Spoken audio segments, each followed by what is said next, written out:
तो पता ही नहीं चलेगा कि आप मिस्र की बेटी है कि हिंदुस्तान की बेटी है।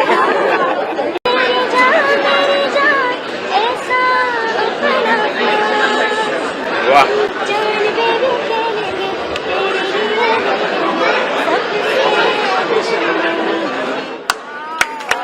इंडिया के प्राइम मिनिस्टर यूएस विजिट के बाद अब इजिप्ट पहुंच चुके हैं, जहां पर इजिप्ट के प्राइम मिनिस्टर ने न सिर्फ वार्म वेलकम किया गया बल्कि इंडियन गाने गाकर फ्रेंडशिप का इजहार किया गया। हिंदी गाने बाकायदा तौर पे गाए गए वहां के लोगों की तरफ से कि ये दोस्ती हम नहीं तोड़ेंगे।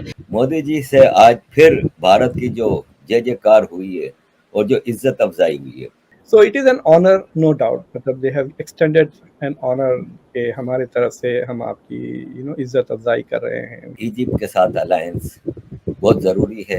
It will again affect Pakistan. अगर देखा जाए तो पाकिस्तान हमेशा इस्लामिक कंट्रीज को ही सपोर्ट करता है, लेकिन एट द एंड कह लें कि बली का जो बकरा होता है ना, वो पाकिस्तान ही बनता है। मुझे लगता है कि चीज़ें बेहतर हो सकती हैं अगर हम अभी भी रास्ते पे आ जाएं। चाइना और भारत हमारे दो नेबरिंग मुल्क हैं, दोनों तरक्की कर रहे हैं, हम भी वही लोग हैं, हमको डिफरेंट थोड़े हैं। जो इजिप्ट है, इस कंट्री की क्या इंपॉर्टेंस है, जो यहाँ पर एक बड़े कंट्री का जो सरबराह है, हेड ऑफ द स्टेट है, वो वहाँ पर जा रहा है। एक तो बात आप ये याद रखिए कि जो इंडिया है वो स्विस कैनाल जो है वहाँ से ऑयल इंपोर्ट करने वाला सबसे बड़ा मुल्क कहा जाता है, तो जिसकी मालियत बताई जा रही है 200 अरब डॉलर तक पहुँचती है।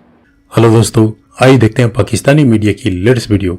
आपने एक कहावत जरूर सुनी होगी कि जलती पे नमक छिड़कना, और यह मुहावरा अभी पाकिस्तान की सिचुएशन पे बिल्कुल ठीक बैठती है, क्योंकि अभी अमेरिका ने भारतीय पीएम मोदी जी को इनवाइट करके जो हिस्टोरिक स्वागत किया, उसने पाकिस्तान को बहुत बड़ा दर्द दिया, जख्म दिया। लेकिन अभी तक ये पाकिस्तान के जख्म भरे ही नहीं थे कि इजिप्ट यानी मिस्र ने न सिर्फ भारतीय प्राइम मिनिस्टर मोदी जी को एज ए स्पेशल गेस्ट बुलाया, बल्कि इस विजिट को स्टेट विजिट का दर्जा भी दिया। और साथ ही साथ अमेरिका के बाद इजिप्ट से भी जो मोदी जी का स्वागत की तस्वीरें आ रही है, वह पाकिस्तान के जख्म पे नमक छिड़कने से कम नहीं है। यानी पाकिस्तानी मीडिया की फिर जली है, और इस बार तो ज्यादा, क्योंकि इजिप्ट जो कि उम्मा का एक बहुत बड़ा कंट्री है, और आप जानते हैं कि पाकिस्तान किस तरह से धर्म के नाम पे पगलाया रहता है, लेकिन उसी का एक बिरादर देश इजिप्ट के साथ इंडिया के न सिर्फ गहरे ताल्लुकात बन रहे हैं, बल्कि जो ट्रेड और डिफेंस में पार्टनरशिप हो रही है,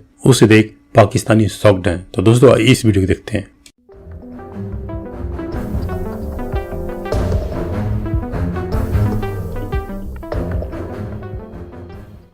देखें, इजिप्ट है ना, वो अमेरिका का मिडिल ईस्ट में पाकिस्तान है।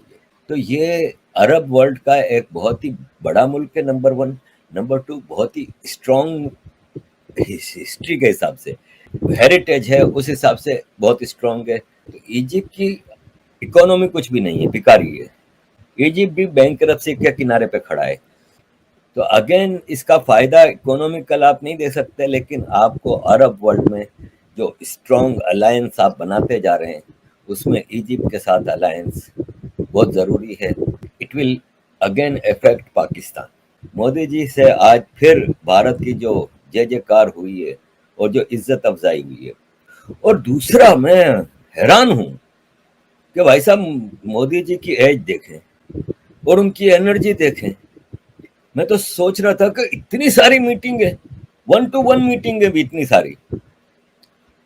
यूएन में योगा डे मनाया, यूएस कांग्रेस में स्पीच की, बाइडेन ने दावत रखी, फिर कमला हैरिस और ब्लिंकन ने दावत रखी, और 1-on-1 इतनी मीटिंग है 3 दिन में।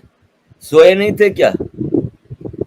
इतनी एनर्जी कहाँ से आती है? हम तो यूनाइटेड नेशन जाते हैं, 2-3 लोगों से बात करते हैं, तो फिर भागते हैं कॉफी पीने के लिए, 1 घंटे का ब्रेक लेते हैं। मैं हैरान हूं भाई मोदी जी की एनर्जी के ऊपर। एक ही बात कहूंगा कि India is blessed to have Narendra Modi. आप मुझे मोदी भक्त कहें, कुछ भी कहें, भाई हैं ऐसे, तो मैं कह रहा हूँ। इंडियन प्राइम मिनिस्टर पहुंचे इजिप्ट, और इजिप्ट एक पाकिस्तान के जो मुस्लिम उम्मा के एक कंट्री इजिप्ट पहुंचे, और बहुत बढ़िया जोरदार स्वागत है।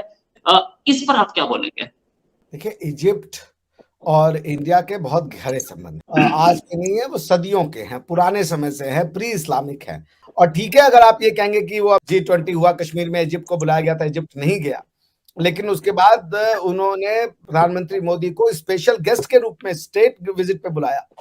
और ये चूंकि देखिए ये सिग्निफिकेंट है। एक तो बात आप ये याद रखिए कि जो इंडिया है वो स्विस कैनाल जो है वहाँ से ऑयल इंपोर्ट करने वाला सबसे बड़ा मुल्क कहा जाता है, और इसके रास्ते सिर्फ ऑयल ही नहीं बल्कि इंडिया केमिकल, मशीनरी और फैब्रिक, कारपेट्स और हैंडीक्राफ्ट, इसकी जो प्रोडक्ट्स हैं वो भी दूसरे कंट्रीज़ को बेचता है, तो जिसकी मालियत बताई जा रही है 200 अरब डॉलर तक पहुंचती है, जो उसके रास्ते इंडिया की इंपोर्ट और एक्सपोर्ट होती हैं स्विस कैनाल के ज़रिए।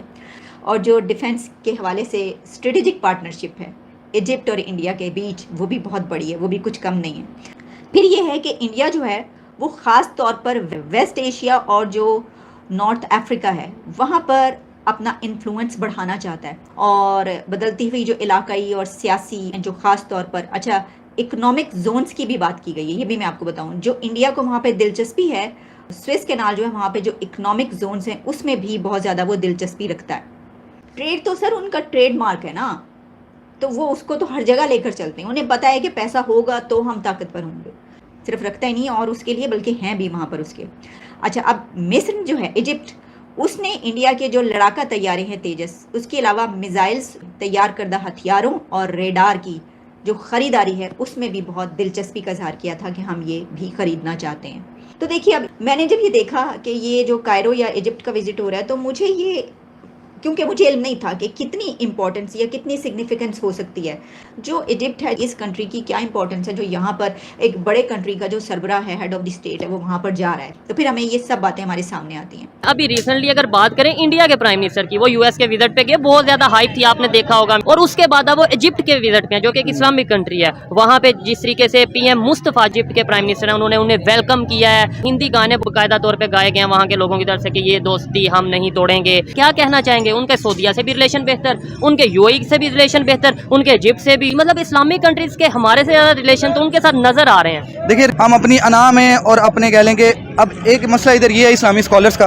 अच्छा, वो हर चीज में इस्लाम को अंदर ले आते हैं। आप सल्लल्लाहु अलैहि वसल्लम के दौर में भी तो तजारत होती थी यहूदियों के साथ, इस टाइम ट्रेड बंद की है, ट्रेड बंद की हुई है, हालांकि उसका सरासर नुकसान पाकिस्तानियों को ही हो रहा है। ठीक है, वो कंट्रीज तो जाते जाएंगे, अपना करते जाएंगे, क्योंकि हम किसी कंट्री को तो नहीं रोक सकते, ना हमारी इस टाइम इतनी पावर है और ना हम इस लेवल पे हैं। बेसिकली ये सारी जो फॉल्ट है ना पाकिस्तान की, सिर्फ उस अफगानिस्तान की जंग की वजह से है। अच्छा, जिसमें पाकिस्तान ने अमेरिका को सपोर्ट की अफगानिस्तान तबाह करने के लिए। एक सेंस में अगर देखा जाए तो पाकिस्तान हमेशा, जो मैंने आज तक देखा है छोटे होते थे बड़े होने तक, इस्लामिक कंट्रीज को ही सपोर्ट करता है, लेकिन एट द एंड कह लें कि बली का जो बकरा होता है ना, वो पाकिस्तान ही बनता है। नहीं तो क्यों बनता है? मतलब हमें कोई, आपने बोला कि हम इस्लामिक कंट्रीज को सपोर्ट करते हैं, इसका मतलब यह है कहीं ना कहीं हम बायस्ड हैं, अनबायस्ड नहीं रहते। जी, इसकी सबसे बड़ी वजह यह है कि हमारे पास पैसा नहीं है। अच्छा, टैलेंट है, हमारे पास पैसा नहीं है। जैसे कि हमारा प्राइम मिनिस्टर ही कहता था कि बेगर्स कांट बी चूजर्स। ठीक हो गया। देखें, पहले दौर और होते थे जहाँ पे किरदार, इखलाक, सीरत, सच्चाई, इन चीज़ों को देखा परखा जाता था, लेकिन आजकल दौर है सिर्फ पैसे का, सिर्फ चमक दमक का दौर है, और जो गरीब है उसके साथ कोई नहीं खड़ा होता। सेम सिचुएशन पाकिस्तान के साथ है। उन्होंने देखा कि यार दुनिया तरक्की की तरफ शिफ्ट हो रही है, तो उन्होंने भी अपना बाइस, अपने जो व्यूज़ हैं वो उधर कर दिया, और एक जो मुल्क दलदल में फंसा डूब रहा है उसकी तरफ कौन जाए।